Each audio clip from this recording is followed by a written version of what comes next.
Chant 11, chapitre 17. Description du Varnashram.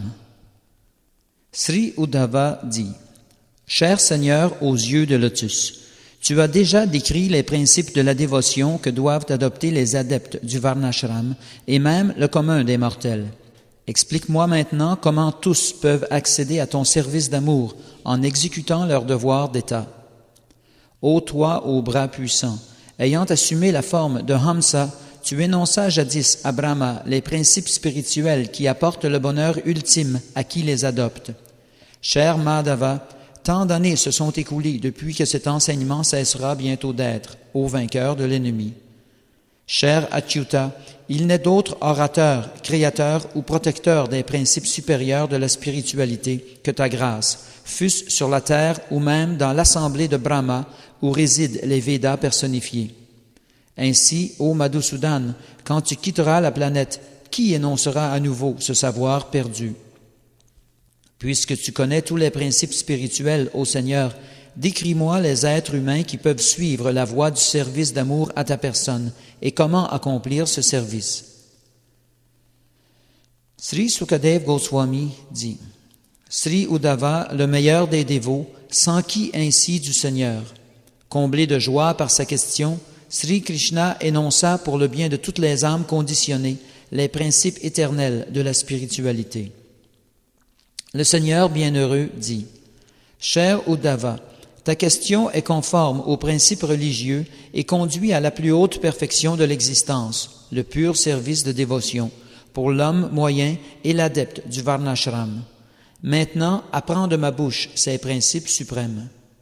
À l'aube des temps, lors du Satya Yuga, il n'existait qu'une classe sociale appelée Hamsa, à laquelle appartenaient tous les humains. À cette époque, tous étaient de purs dévots du Seigneur dès la naissance. Voilà pourquoi les érudits nomment cette première ère Krita Yuga, ou l'âge où sont parfaitement accomplis tous les devoirs religieux. Le Veda se trouve alors exprimé dans la syllabe Om, et je suis l'unique objet des activités mentales.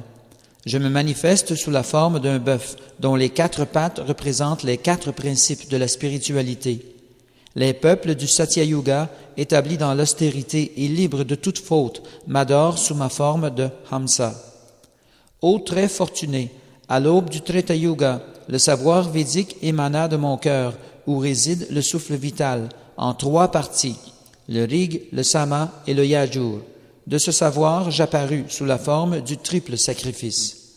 Dans ce même âge, les 4 classes sociales, Brahmana, Kshatriya, Vaishya, Shudra, naquirent respectivement de la face, des bras, des cuisses et des jambes de la forme universelle. C'est à ses devoirs et à sa conduite spécifique qu'on reconnaît chacune d'elles. L'état de chef de famille vient des reins de ma forme universelle et celui d'étudiant continent procède de mon cœur. Celui de la retraite dans la forêt émane de ma poitrine et l'ordre du renoncement de ma tête. Les divisions sociales et professionnelles de la société humaine sont apparues selon les natures inférieures et supérieures, manifestes en chacun dès sa naissance. Sérénité, maîtrise de soi, austérité, pureté, satisfaction, pardon, franchise et simplicité, dévotion à ma personne, compassion et véracité, telles sont les qualités naturelles du Brahmana. Dynamisme, force physique, détermination, héroïsme, tolérance, générosité, effort, constance, dévouement au Brahmana et qualité d'un chef, tels sont les attributs naturels du Kshatriya. La foi en la civilisation védique, la charité, l'absence d'hypocrisie, le service offert au Brahmana et le désir perpétuel de s'enrichir davantage, tels sont les traits naturels du Vaishya. L'acte de servir sans duplicité les Brahmanas, les Vaches, les Devas et autres âmes vénérables, et le fait d'être pleinement satisfait de tout revenu qui en résulte, tels sont les traits naturels du Sudra. Impureté, malhonnêteté, vol, absence de foi, querelle stérile, lascivité, colère et convoitise, voilà la nature des derniers des humains qui vivent hors du cadre du Varnashram. Non-violence, véracité, honnêteté, aspiration au bonheur et au bien-être de tous, absence de convoitise, de colère et de cupidité. Voilà les devoirs de tous les membres de la société. Les 2 fois nés accèdent à la seconde naissance grâce aux cérémonies purificatoires menant à l'initiation au chant du mantra Gayatri. Convoqués par le maître spirituel, ils vivront à l'ashram du gourou et le mental dompté étudieront avec soin la littérature védique. Le brahmachari doit quotidiennement se vêtir d'une ceinture de paille et d'une peau de daim. Les cheveux relevés en gerbe sur la tête, il portera un fil sacré et un collier de grains aksha. Tenant dans ses mains un bâton et un pot d'eau, il refusera tout siège luxueux. Évitant de se polir inutilement les dents, il ne doit ni blanchir ni repasser ses vêtements. Le brahmachari doit toujours garder le silence lorsqu'il se baigne, mange, prend part aux cérémonies sacrificielles, récite son japa, urine ou défèque. Il ne doit se couper ni les ongles, ni les cheveux, ou les poils du pubis et des aisselles. Qui fait vœu de célibat doit toujours éviter d'éjaculer. Si son sperme vient à s'écouler de lui-même, le brahmachari fera aussitôt ses ablutions tout en maîtrisant son souffle grâce au pranayama et récitera le mantra Gayatri. Établi dans une conscience pure, le brahmachari doit vénérer le deva du feu, le soleil, l'acharya, les vaches, les brahmanas, le gourou, les devas et les aînés dignes de respect. Cela au lever comme au coucher du soleil, sans parler mais en récitant silencieusement ou en murmurant les mantras appropriés. Il faut reconnaître en l'acharya ma propre personne. Jamais il ne faut en aucune façon lui manquer de respect, l'envier ou voir en lui un homme ordinaire, car il est de tous les devas le représentant. Matin et soir, il faut mendier des aliments et autres articles qu'on remettra ensuite au maître spirituel. Puis, maître de soi, on acceptera la part que l'acharya nous assigne. C'est avec humilité qu'il faut servir l'acharya et marcher derrière lui lorsqu'il se déplace. Qu'il se couche pour dormir et le serviteur en fera autant non loin. À son réveil, il ira s'asseoir auprès de lui, massant ses pieds pareils au lotus et lui offrant d'autres services. Quand il s'assoit sur son asana, son serviteur se tiendra debout à proximité, les mains jointes dans l'attente de ses directives. Ainsi vénère-t-on constamment le maître spirituel. À moins d'avoir achevé ses études védiques, l'étudiant ne quittera pas l'ashram du maître spirituel, où il doit fuir toute jouissance matérielle et ne point briser son vœu de célibat. S'il désire s'élever jusqu'aux planètes Maharloka ou Brahmaloka, il doit entièrement vouer ses actions au maître spirituel et, acceptant le vœu ambitieux du célibat perpétuel, se consacrer aux études védiques supérieures. Après avoir acquis la sagesse védique en servant son maître spirituel, libre de toute faute et dualité, on m'adorera en tant qu'âme suprême, tel que j'apparais dans le feu, le maître spirituel, le soi individuel et tous les êtres vivants. Ceux qui ne sont pas mariés, les sannyasis, les vanaprastha et les brahmacharis, ne doivent ni regarder, ni toucher, parler, plaisanter ou folâtrer avec les femmes. Ils éviteront également de fréquenter tout être se livrant à des rapports sexuels. Cher Uddhava, la propreté générale, se laver les mains, prendre un bain, accomplir des services religieux au lever et au coucher du soleil ainsi qu'à midi, m'adorer, visiter les lieux saints, réciter son japa, éviter ce qui est intouchable, immangeable et ce dont il convient de ne pas parler, sans oublier ma présence dans tous les êtres vivants sous la forme de l'âme suprême.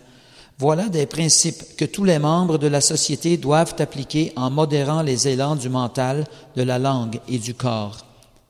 Le brahmana qui prononce le vœu ambitieux du célibat brille comme le feu et grâce à une ascèse intense réduit en cendres la tendance à accomplir des actions matérielles. Non pollué par les désirs nés du contact avec la matière, il devient mon dévot. Le brahmachari qui, ayant achevé ses études védiques, désire se marier, doit rémunérer adéquatement son maître spirituel, faire ses ablutions, couper ses cheveux et se vêtir convenablement. Puis, avec la permission de son gourou, il peut rentrer chez lui. Le brahmachari qui souhaite combler ses désirs matériels vivra avec sa famille sous le même toit. Les gens mariés aspirant à purifier leur conscience partiront pour la forêt. Mais le pur brahmana adoptera l'ordre du renoncement. L'âme non abandonnée à moi évoluera, elle, d'un ashram au suivant, jamais autrement. Qui veut fonder une famille épousera une femme irréprochable et plus jeune, issue de la même classe sociale que lui. S'il désire plusieurs épouses, il doit d'abord se marier une première fois, et chaque épouse subséquente devra appartenir à une classe inférieure à la précédente. Tous les 2 fois nés, Brahmana, Kshatriya et Vaishya, doivent accomplir des offrandes sacrificielles, étudier les textes védiques et faire la charité. Seuls les brahmanas, cependant, peuvent recevoir l'aumône, enseigner le savoir védique et offrir des oblations en sacrifice au nom d'autrui. S'il croit que le fait d'accepter la charité d'autrui détruirait son ascèse, son renom et son ascendant spirituel, le brahmana peut subvenir à ses besoins à travers 2 autres occupations brahmaniques, enseigner les Védas et accomplir des offrandes sacrificielles. S'il estime que celles-ci compromettent également son statut spirituel, il pourra toujours vivre des grains rejetés dans les champs agricoles sans dépendre de quiconque. Le corps du brahmana n'est pas conçu pour jouir des plaisirs insignifiants qu'offre la matière.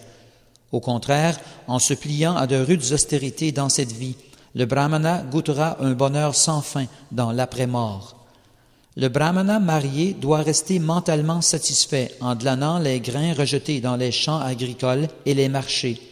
Se gardant libre de tout désir personnel, il mettra en pratique les principes religieux magnanimes tout en demeurant conscient de mon existence. Ainsi peut-il vivre sa vie de famille sans trop s'attacher, de façon à accéder à la libération. De même qu'un navire secourt les naufragés, je soustrais sans délai à toute calamité les personnes qui soulagent les brahmanas et les dévots sans le sou. De même que le roi des éléphants protège tout son troupeau sans s'oublier pour autant, le roi courageux doit, tel un père, sauver du désastre tous ses sujets et se protéger lui-même. Le roi qui, sur la terre, accorde sa protection à tous ses sujets, se protège aussi lui-même en chassant tout péché de son royaume. Il goûtera certes la compagnie de Indra à bord d'aéronefs aussi brillants que le soleil. Si le brahmana souffre du fait qu'il ne peut subvenir à ses besoins grâce à ses devoirs d'État, il pourra alors se faire marchand et échapper à la pauvreté en achetant et en revendant des articles matériels. S'il demeure néanmoins dans l'indigence, il peut adopter l'occupation du kshatriya, l'épée en main. Mais il ne doit en aucun cas imiter le chien en acceptant un maître ordinaire. Le roi ou tout autre membre de l'ordre royal, ne pouvant subsister grâce à son occupation habituelle, pourra agir comme un vaishya, ou chasser, ou comme le brahmana enseigner le savoir védique. Mais il ne saurait en aucune circonstance imiter le shudra. Le vaishya ou le marchand, incapable de subvenir à ses besoins, peut exercer les fonctions du shudra, et le shudra sans maître peut s'adonner à de simples activités comme la confection de paniers et de nattes de paille. Cependant, tous ceux qui adoptent des occupations inférieures lors de circonstances exceptionnelles doivent y renoncer une fois sortis de ce mauvais pas. Les grihastas doivent quotidiennement vénérer les sages par l'étude des Védas, les ancêtres par le mantra Svadha, les devas par le mantra Svaha, tous les êtres vivants par l'offrande d'une part de ses repas et les humains par l'offrande d'eau et de céréales. Voyant ainsi les devas, les sages, les ancêtres, les êtres et les humains comme des manifestations de ma puissance, on doit chaque jour accomplir ces 5 offrandes sacrificielles. Le chef de famille doit veiller aux besoins et au confort des personnes à sa charge, grâce à tout revenu spontané ou accumulé par l'exécution honnête de ses devoirs. Il accomplira des rites d'oblation et autres cérémonies religieuses selon ses moyens. Le chef de famille qui doit prendre soin de nombreux proches évitera de s'attacher à eux sur le plan matériel ou de devenir déséquilibré en se croyant le maître. Il fera preuve d'intelligence en réalisant que tout bonheur futur sera aussi éphémère que celui déjà vécu. La présence des enfants, de l'épouse, des proches et des amis ressemble à la brève rencontre de voyageurs. Chaque fois que l'on quitte son corps, on est séparé de tous ses compagnons, de la même façon qu'on perd tout ce que l'on possède en songe dès que le rêve s'achève. Considérant sérieusement la réalité, l'âme libérée vivra au foyer comme un invité, sans aucun sentiment de propriété ou de faux égaux. Ainsi évitera-t-elle de s'enliser dans la vie de famille. Le dévot marié qui m'adore à travers l'accomplissement de ses devoirs familiaux peut demeurer chez lui, partir pour un lieu saint ou, s'il a un fils responsable, adopter l'ordre du renoncement. Mais le chef de famille dont le mental s'attache au foyer et que perturbe donc d'ardents désirs de tirer jouissance de son argent et de ses enfants, qui désire avidement la compagnie des femmes et qui, doté d'une mentalité d'avare, pense sottement « tout m'appartient et je suis tout », celui-là est certes la proie de l'illusion. « Mes pauvres vieux parents, pense-t-il, et mon épouse avec un nouveau-né dans les bras, sans oublier mes autres jeunes enfants. Sans moi, ils seraient privés de toute protection et souffriraient terriblement. Comment pourraient-ils vivre en mon absence ?» De par sa sotte mentalité, le chef de famille, dont le cœur est lourd d'attachement familial, ne connaît jamais le contentement. Méditant sans fin sur ses proches, il meurt et sombre dans les ténèbres de l'ignorance.